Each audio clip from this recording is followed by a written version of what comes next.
नमस्कार। आज हम संस्कृत व्याकरण के अंतर्गत लिंग एवं वचन विचार का अध्ययन करेंगे।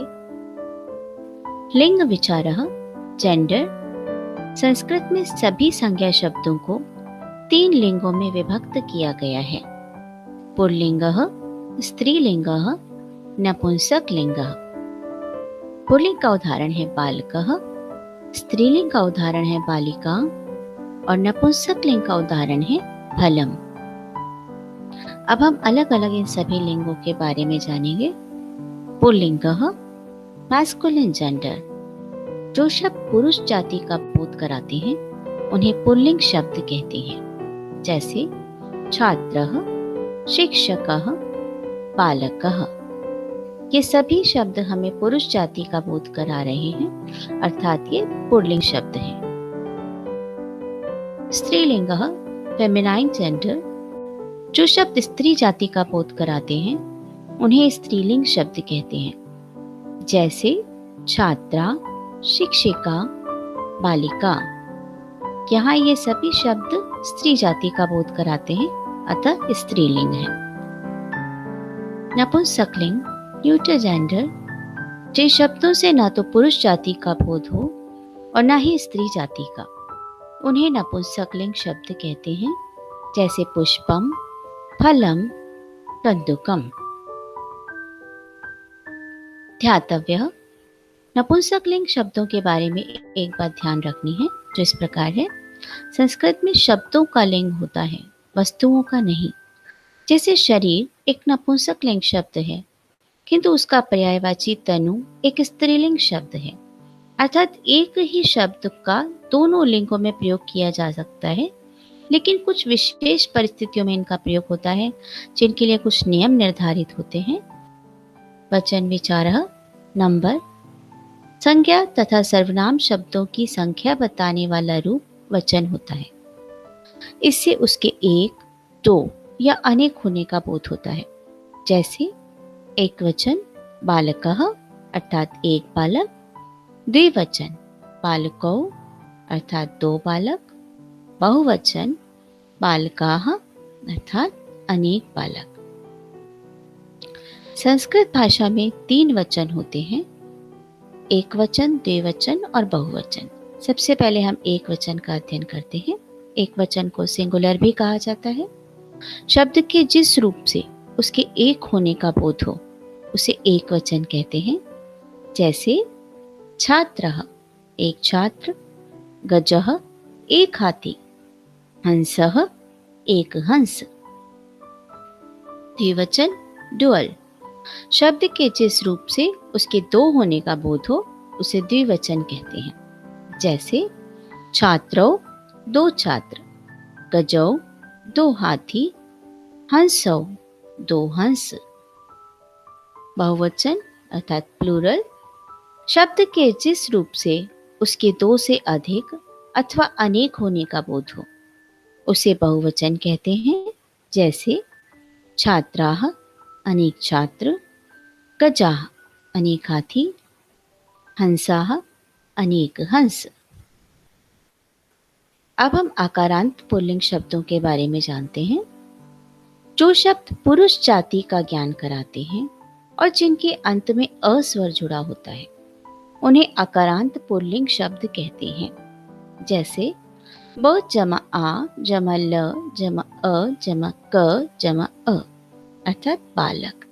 बालक शब्द के अंत में अ की ध्वनि आ रही है, अर्थात ये आकारांत पुल्लिंग शब्द कहलाएगा। यहाँ बालक शब्द आकारांत पुल्लिंग शब्द है। इसमें विसर्ग जोड़कर एक वचन का शब्द रूप बनाया जाता है। अब हम कुछ अन्य आकारांत पुल्लिंग शब्दों का अध्ययन करेंगे। सभी संज्ञा शब्द तीनों लिंगों में उनके रूप चलाए जाते हैं, ये हम पहले भी बता चुके हैं। तो यहाँ हम कुछ पुल्लिंग शब्दों का अध्ययन करेंगे, जिनके 3 रूप में 3 वचन में हम रूप चलाएंगे। कृषकः एक किसान, कृषकौ 2 किसान, कृषकाः अनेक किसान। यहाँ कृषका एक वचन का रूप है, कृषकौ द्विवचन का रूप है और कृषकाः बहुवचन के रूप है। इसकी छोटी सी एक ट्रिक बताते हैं पहचानने की। पुल्लिंग शब्दों के एक वचन में अंत में विसर्ग लगा होता है, द्विवचन में अंत में औ की ध्वनि आती है और बहुवचन में अंत में आह की ध्वनि आती है। इसी प्रकार से हर पुल्लिंग शब्द में इसका प्रयोग करके हम उनके रूप बना सकते हैं। गजाह एक हाथी, गजौ दो हाथी, गजाह अनेक हाथी। सिंहः एक शेर, सिंहौ दो शेर, सिंहाः अनेक शेर। मृगः एक हिरण, मृगौ दो हिरण, मृगाः अनेक हिरण। वानरः एक बंदर, वानरौ दो बंदर, वानराः अनेक बंदर। अश्वः एक घोड़ा, अश्वौ दो घोड़े, अश्वाः अनेक घोड़े।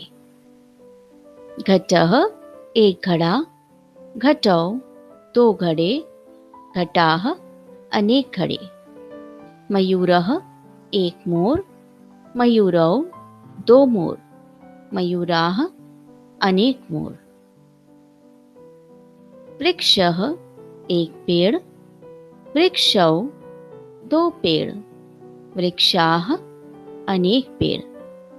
भल्लूकः एक भालू, भल्लूकौ दो भालू, भल्लूकाः अनेक भालू।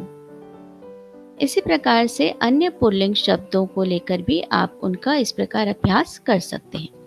अब हम आकारांत स्त्रीलिंग शब्दों का अध्ययन करेंगे। जो शब्द स्त्री जाति का बोध कराते हैं और जिनके अंत में आ स्वर जुड़ा होता है, उन्हें आकारांत स्त्रीलिंग शब्द कहते हैं। जैसे बालिका का वर्ण विच्छेद सबसे पहले देखते हैं। ब जमा आ जमा ल जमा ए जमा क जमा आ, बालिका। यहाँ पर अंतिम स्वर आ है, अर्थात ये आकारांत स्त्रीलिंग शब्द कहलाएगा। इसी प्रकार से अन्य आकारांत स्त्रीलिंग शब्द भी होते हैं, जैसे कि लता, रमा, कलिका आदि।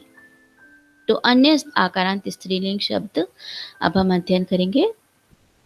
एक वचन, द्विवचन, बहुवचन। स्त्रीलिंग शब्द भी तीनों वचनों में ही हम रूप चलाएंगे और इसकी पहचान है, एक वचन के रूप में अंत में आ लगा होता है, द्विवचन के रूप में ए और बहुवचन के रूप में आह। शिक्षिका एक शिक्षिका, शिक्षिके दो शिक्षिकाएं, शिक्षिकाः अनेक शिक्षिकाएं। नौका एक नाव, नौके दो नावें, नौकाः अनेक नावें। मक्षिका एक मक्खी, मक्षिके दो मक्खियां, मक्षिकाः अनेक मक्खियां। लता एक बेल, लते दो बेलें, लताः अनेक बेलें। माला एक माला, माले दो मालाएं, मालाः अनेक मालाएं। चटका एक चिड़िया, चटके दो चिड़ियां, चटकाः अनेक चिड़ियां। अजा एक बकरी, अजे दो बकरियां, अजाः अनेक बकरियां। छात्रा एक छात्रा, छात्रे दो छात्राएं, छात्राः अनेक छात्राएं। पिपीलिका एक चींटी, पिपीलिके दो चींटियां, पिपीलिकाः अनेक चींटियां। कोकिला एक कोयल, कोकिले दो कोयलें, कोकिलाः अनेक कोयलें। अब हम आकारांत नपुंसकलिंग शब्दों का अध्ययन करेंगे। जो शब्द ना तो पुरुष जाति का बोध कराते हैं और ना ही स्त्री जाति का, तथा जिनके अंत में अ जुड़ा होता है, उन्हें आकारांत नपुंसकलिंग शब्द कहते हैं। जैसे प जमा अ जमा ल जमा अ, फल। फल में अंत में अ की ध्वनि है, अतः ये अकारांत नपुंसकलिंग शब्द है। अकारांत नपुंसकलिंग शब्दों के अंत में म जोड़कर एक वचन का शब्द रूप बनाया जाता है। इसके कुछ उदाहरण इस प्रकार हैं। एक वचन, द्विवचन, बहुवचन। चक्रम यहाँ पर अंत में म जोड़ा जाता है एक वचन में, और द्विवचन में अंत में ए जोड़ा जाता है, और बहुवचन में आनी या आणी जोड़ा जाता है। चक्रम एक पहिया, चक्रे दो पहिए, चक्राणी अनेक पहिए। कंदुकम एक गेंद, कंदुके दो गेंदें, कंदुकानी अनेक गेंदें। कमलम एक कमल, कमले दो कमल, कमलानी अनेक कमल। छत्रम एक छाता, छत्रे दो छाते, छत्राणी अनेक छाते। पत्रम एक पत्ता, पत्रे दो पत्ते, पत्राणी अनेक पत्ते। पुष्पम एक फूल, पुष्पे दो फूल, पुष्पाणी अनेक फूल। पुस्तकम एक पुस्तक, पुस्तके दो पुस्तकें, पुस्तकानी अनेक पुस्तकें। मित्रम एक मित्र, मित्रे दो मित्र, मित्राणी अनेक मित्र। फलम एक फल, फले दो फल, फलानी अनेक फल। द्वारम एक दरवाजा, द्वारे दो दरवाजे, द्वाराणी अनेक दरवाजे। आज हमने तीनों लिंगों के तीनों वचनों के रूपों का अभ्यास किया। इसी प्रकार के अन्य शब्दों का अध्ययन भी किया जा सकता है। आपकी पाठ्य पुस्तक में जो अन्य शब्द दिए गए हैं आकारांत पुल्लिंग, आकारांत स्त्रीलिंग और आकारांत नपुंसक लिंग के, उनका तीनों वचनों में इसी प्रकार से प्रयोग किया जा सकता है। धन्यवाद।